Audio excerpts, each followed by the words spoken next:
अस्सलामु अलैकुम वरहमतुल्लाहि वबरकातुहू। उम्मीद है कि तमामी हज़रात खैर आफ़ियत से होंगे। अल्लाह ताला आपको खुश रखे, जहाँ भी रहें आप खुश रहें, अपना ख्याल रखिए।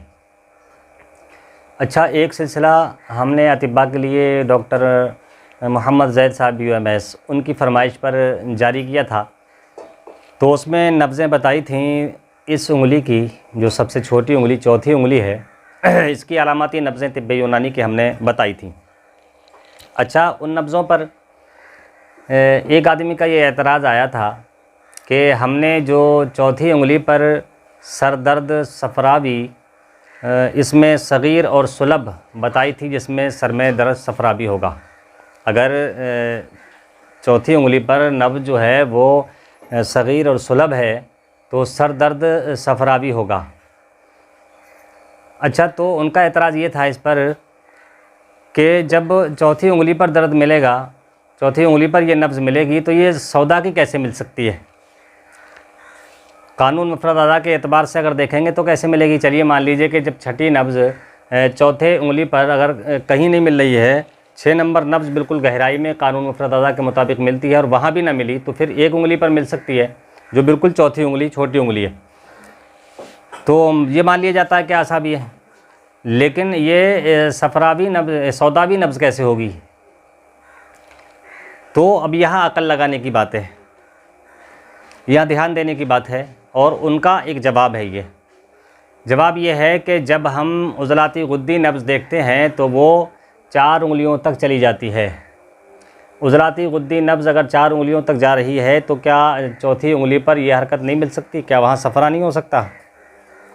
तो ये सोचने वाली बात होती है। अगर आपको कानून मुफ़रद अदा की नब्ज़ें पूरे अच्छे तरीके से आती हैं और आप उनकी महारत रखते हैं, आप उनको देख सकते हैं, तो फिर ये तिब्बे यूनानी की अलामाती नब्ज़ें जो हैं ये बताती हैं कि कहाँ परेशानी है, किस पुर्ज़े में परेशानी है। और ये उन अतिब्बा के लिए है कि जो प्रैक्टिस में हैं और जो इन चीज़ों को इनकी महारत रखते हैं, इलाज की महारत रखते हैं और अच्छे तरीके से वो अपने आप को चलाए हुए हैं, उन्होंने कुछ ना कुछ हासिल किया हुआ है। ऐसे नहीं कि कोई भी आदमी देखे और एतराज़ कर दे। तो फिर कानून मुफ़रद अदा के मुताबिक जब देखेंगे हम, तो पहले तहरीक चेक करेंगे, उसके बाद नब्ज़ों की हरकत उंगलियों पर तलाश करेंगे। हरकत जो मिलेगी हमें, उस हिसाब से हम देख सकते हैं कि मरीज़ के अंदर मरज़ कहाँ है, उस हिसाब से उसका इलाज हो सकता है, मशवरा दिया जा सकता है, कहाँ कौन सा इलाज उसको चाहिए ये उसको बताया जा सकता है, मशवरा किया जा सकता है। तो उस पर ध्यान दें आप लोग। ये जो है तिब्बे यूनानी की नब्ज़ें हैं और ये नब्ज़ें अलामाती नब्ज़ें हैं, जो मरज़ हमें मिला करता है, जो बीमारी हमें मिला करती है, उसका इशारा दिया करती हैं। इनकी हरकतों पर हमने पिछली वीडियो में, जो वीडियो नंबर 1 है हमारी नब्ज़ों के ताल्लुक़ से, उसमें हमने सबसे छोटी चौथी उंगली का ज़िक्र किया है। इस पर मिलने वाली 7 नब्ज़ें हमने वहाँ बयान की हैं और 3-4 नब्ज़ें आज हम इसमें बयान करने वाले हैं, वो ये वाली उंगली है। इस उंगली पर जो हम नब्ज़ें बयान करने वाले हैं वो सबसे पहली नब्ज़ है ज़ातुस सदर, सीने का दर्द। सीने में जो दर्द हुआ करता है, हम नब्ज़ देख रहे हैं मरीज़ की। अब हमें इस उंगली पर अगर ठोकर मिल रही है मौजी सग़ीर लय्यन, मौजी सग़ीर लय्यन, तो यूँ समझ लें कि मरीज़ के सीने में दर्द है।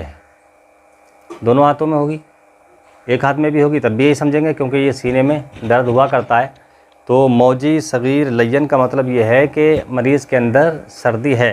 अब अगर कोई ये कहता है कि तीसरी उंगली पर कैसे नब्ज़ मिल जाएगी, भाई उज़लाती आसाबी 2 तक जाती है, गुद्दी आसाबी 2 तक जाती है, आसाबी उज़लाती 1 पर होती है, आसाबी गुद्दी 1-2 पर होती है, तो ये कैसे हो जाएगी? कभी सर्दी के सबब नब्ज़ आगे भी बढ़ जाती है और अक्सर अतिब्बा का ये इत्तेफाक है।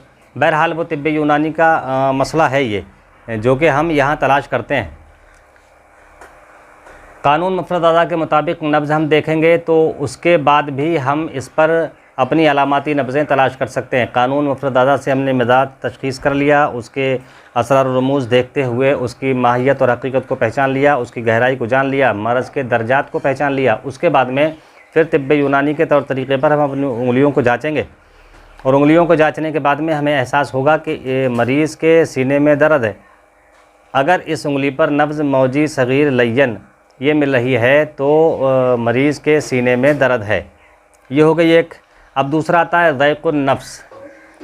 ज़ैक़ुन नफ्स जो है वो सांस की तंगी को कहते हैं, दमा को कहते हैं। सांस परेशानी के सूरत में आता है, कम मतलब जैसे कि पूरी तरीके से सांस नहीं ले मिलता, सीने में घुटन होती है। ये भी 2-3 तरीके से होता है भाई। ये सर्दी में भी होता है, ये खुश्की में भी होता है, ये गर्मी में भी होता है। उज़लाती, आसाबी और गुद्दी, तीनों तहरीकों में ये हो सकता है।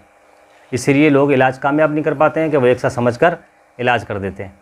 तो इन चीज़ों को समझना ज़रूरी है कि ये कहाँ कहाँ कौन सी तहरीकों में मिल सकता है और कहाँ मिल रहा है हमें इस वक्त, जो कि हम इसका इलाज आगे कर रहे हैं। तो फिर हम जब ज़ैक़ुन नफ्स देखेंगे तो तवील, अरीज़, सरी, तवील, अरीज़, सरी अगर नब्ज़ मिल रही है तो फिर ये ज़ैक़ुन नफ्स बता रही है, सांस की तंगी बता रही है। ये इस वाली उंगली पे मिलेगी। किसी मरीज़ की नब्ज़ कोई तबीब, माहिर तबीब देख रहा है और उसे इस उंगली पर नब्ज़ अगर तवील, अरीज़ और सरी मिल रही है तो वो ये समझ ले कि इसको सांस की तंगी होती है। वो उससे पूछ सकता है कि सांस की तंगी तो नहीं होती, सांस लेने में परेशानी तो नहीं होती। तो फिर उस हिसाब से काफ़ी उसको समझ सकता है। अच्छा, और तीसरी नब्ज़ जो है वो सिल कहते हैं। तपेदिक के बाद जो तपेदिक की एक दूसरी शक्ल है सिल, ये फेफड़ों में ज़ख्म हुआ करता है और ये सफ़रा की वजह से हुआ करता है। सफ़रा भी मादा जब फेफड़ों पे अपना अटैक करता है तो वहाँ ज़ख्म से पैदा हो जाते हैं। इसको सिल कहा जाता है, एक बीमारी। हकीम अजमल ख़ान साहब ने भी अपनी किताब में हाज़िक में लिखा है कि सिल बीमारी जो है वो फेफड़ों का ज़ख्म हुआ करता है। बहरहाल यहाँ पर आपको ये जांचना परखना है कि सिल जो एक मरज़ का मरहला है वो आप तफसील से किताबों में देख सकते हैं, असातिज़ा से पूछ सकते हैं। तो वो आप पाएंगे इस उंगली पर जब नब्ज़ आप पाएंगे बत्ती और कवी, बत्ती और कवी जब नब्ज़ आप पाएंगे तो फिर वो मसला जो है वो सिल का होगा, मरज़ सिल होगा, यानी फेफड़ों में दिक्कत है, फेफड़ों में परेशानी है। अगर बुखार है तो नब्ज़ सरी होगी। अच्छा, दूसरा जो चौथी नब्ज़ है इसमें वो है बरमे जिगर हार, गरम वरम जिगर की नब्ज़ जो है वो भी इसी उंगली पे मिलेगी। आज जो मैं जितना भी बयान किया है वो इस उंगली का किया है। वरम जिगर हार अगर है और आप देख रहे हैं मरीज़ आपके पास आया, आपने नब्ज़ पे हाथ रखा इस तरीके से, अब आपको इस उंगली पर, ये जो एक छोटी उंगली है बराबर वाली उंगली पर अगर नब्ज़ मिल रही है दाएं हाथ पर, मंशारी सरी, मंशारी भी है आरे के मानंद और सरी भी है, यानी तेज़ भी चल रही है, तो आप कह सकते हैं कि जिगर में वरम है और ये गर्मी के सबब है। जिगर में वरम गर्मी के सबब है। ये जो है मंशारी और सरी मिलेगी, तेज़ चलती होगी और आरे के मानंद होगी। ये यहाँ तक आज नब्ज़ों का जो ताल्लुक़ है तिब्बे यूनानी की, वो इस उंगली का बयान किया गया है। अभी और नब्ज़ें इंशाल्लाह इस उंगली पर आ सकती हैं अगले वीडियो में। ये वीडियो नंबर 2 हमारा है नब्ज़ों के ताल्लुक़ से। ये तिब्बे यूनानी के नब्ज़ें हैं। आप तिब्बे यूनानी के तौर तरीक़े पर मरज़ की अलामात पहचानने के लिए इन नब्ज़ों का, इन हरकतों का इस्तेमाल कर सकते हैं। बाकी मिजाज देखने के लिए कानून मुफ़रदा के मुताबिक आप मिजाज चेक कर सकते हैं। इंशाल्लाह इससे आपको फ़ायदा होने वाला है। जितने भी अतिब्बा प्रैक्टिस में हैं, मरीज़ों को देखते हैं, अक्सर तशख़ीस की नाकामी से इलाज भी गड़बड़ हो जाते हैं, उनके लिए ख़ास तौर से ये पेशकश की गई है। हमारे डॉक्टर साहब बड़े मेहरबान हैं, उन्होंने ये पेशकश की कि इस तरीके की नब्ज़ें हैं बताई जाएं ताकि अतिब्बा का फ़ायदा हो और लोगों का भी फ़ायदा हो। मुझे उम्मीद है कि आप इसको पसंद करेंगे। अगर पसंद है तो लाइक कर दें, कमेंट कर दें। कमेंट ज़रूर करें इसलिए कि हमें आपकी राय का भी पता चले कि आप इसमें कुछ राय रखते हैं। और चैनल को सब्सक्राइब कर लें, बेल आइकन घंटी के निशान को दबा दें ताकि अगली वीडियो जितनी भी बने इस ताल्लुक़ से या और बूटियों के ताल्लुक़ से वो आप तक बर वक्त पहुँचती रहें। अस्सलामु अलैकुम वरहमतुल्लाहि वबरकातुहू। खुदा हाफिज़।